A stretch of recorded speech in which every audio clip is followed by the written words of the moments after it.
Hi, it's Greg Bennett, creator of the Greg Bennett Sales Training Program, here to continue our conversation talking about the fundamentals, some of the fundamental areas of sales excellence. And in this one, I'm talking about PEP, as in a pep talk.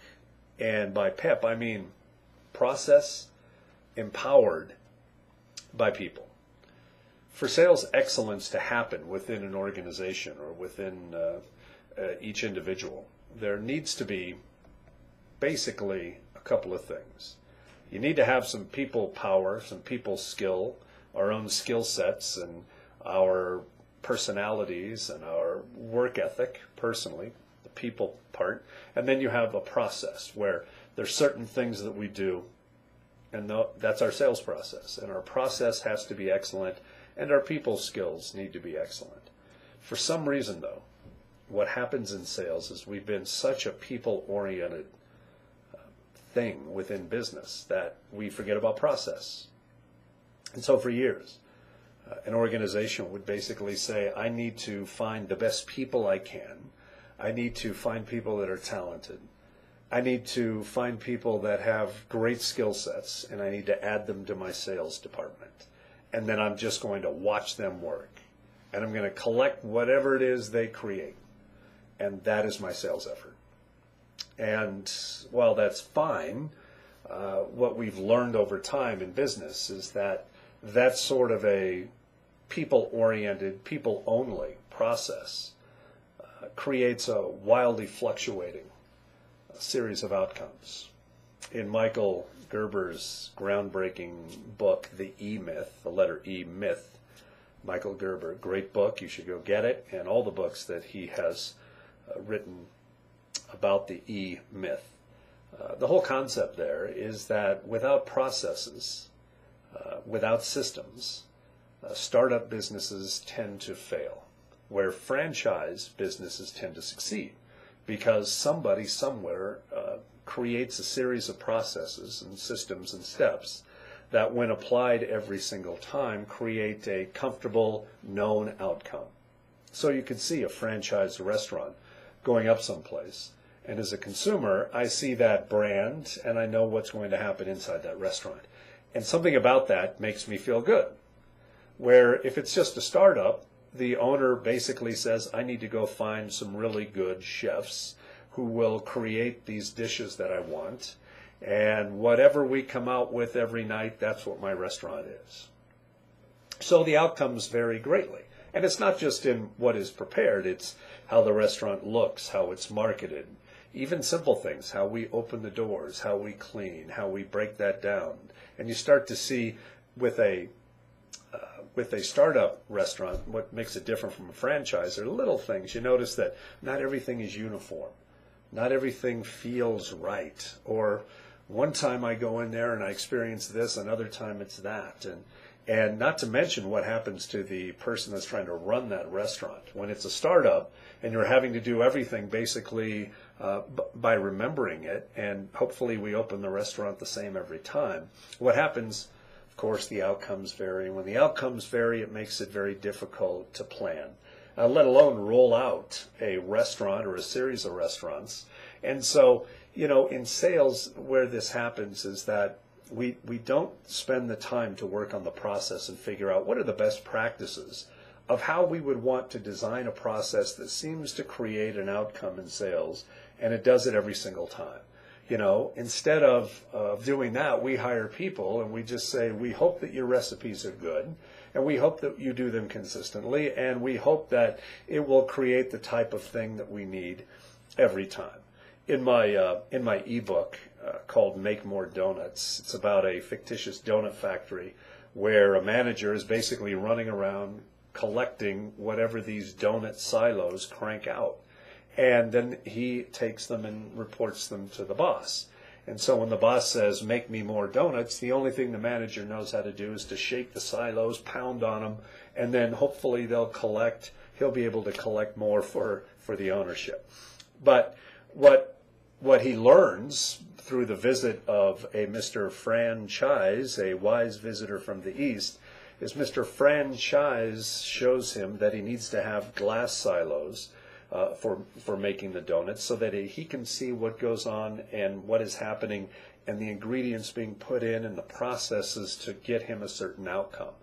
Because what franchise shows him is that it's in the process where we can start to standardize excellence. So in sales, what I look for is both process and people. Because I think what happened is we were a people function for so long, we focused on people, that about maybe 10 or 15 years ago, CRM came into being, the whole customer relationship management, and it became very process oriented. So we designed some sales processes and sales steps, and then it becomes not enough about people, and you become too focused on process, and it becomes mechanical. And the problem with that is that sales is not like other areas of business, is that it's not a science, it's an art. It takes some of those people skills because people are different and they act different in a sales call. So what I try to do is give a sort of a perfect match if we can find it. And I like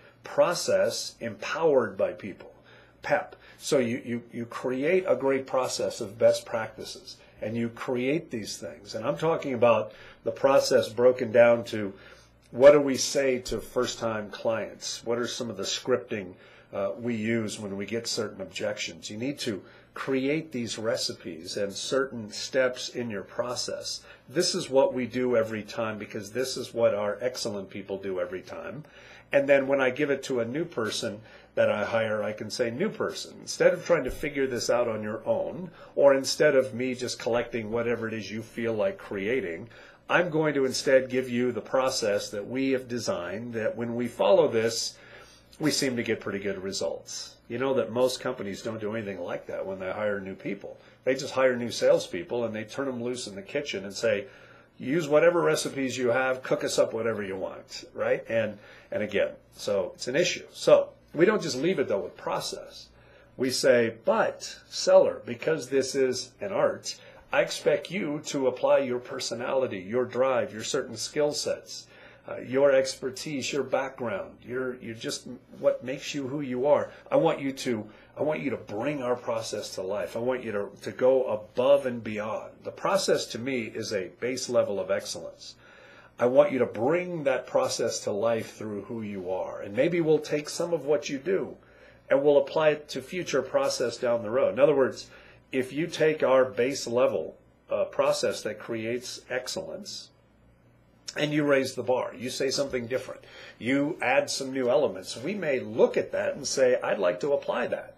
It's sort of like what McDonald's does. They have a certain base menu, but on occasion their franchisees will basically say, well, I want to try this breakfast sandwich and I'd like to give it a shot here. And McDonald's corporate may say, well, let's test it out in your restaurant and see what happens. And if it works, and enough people like it, and we test it through all of their other testing mechanisms, they may put it at every McDonald's. That's the way that works. So in sales, what we look for is process empowered by people.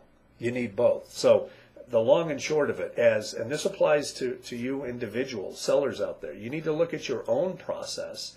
Even if you're not part of a big sales staff, you can say, what is my process? What do I do every time that seems to get me better results? What is it that I say when I call people? What is it that I say when I answer each objection? I need to write those down, capture those, because that's my process. And it not only applies to things you say, but what do you do? How many people do I need to feed into my machine each week? How many cold leads do I need to feed into the machine in order to create X number of warm leads and X number of hot prospects? What does my machine require? That is your process.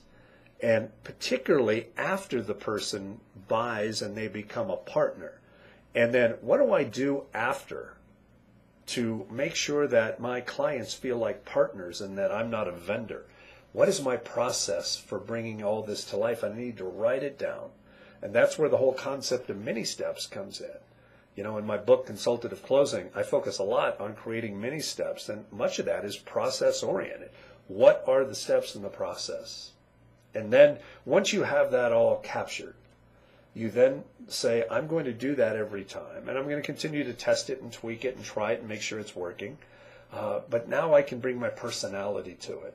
And then I can start to work on my skill sets. You see, but they have to work together, because if you abandon your process and you only work on how you feel at any given time, this is where we end up in these sort of cycles. I mean, if the only time you feel prospect is when you feel like it, you're going to have a tendency to fill the pipeline and then stop because you don't feel like it, and then your pipeline will empty, and then, oh my gosh, I've got a prospect, and then you start, and then you fill it, and then you stop. And what happens is you only end up prospecting on the low end of this ebb when you're desperate and when you don't feel confident. Where if you had a process, the process says, we're going to prospect at this even keel no matter what. So the prospecting has to work within our process, and we do enough of it on a regular basis, and we have a tendency to win. So my suggestion to you individuals is look at your own process and then realize that you need to empower that with your people skills and your personality. And as an organization, as a sales manager, as a business owner, you need to say that we need to pay attention to our process to make sure the process gets us excellence. That's our base level of excellence, before the sale, during the sale, after the sale. And then I'm going to try and find people and encourage them to raise the bar, to start with our process. But we expect you to raise your game and continue to do that all along. And so it's a mixture. It's process empowered by people. It's PEP, and that's your pep talk.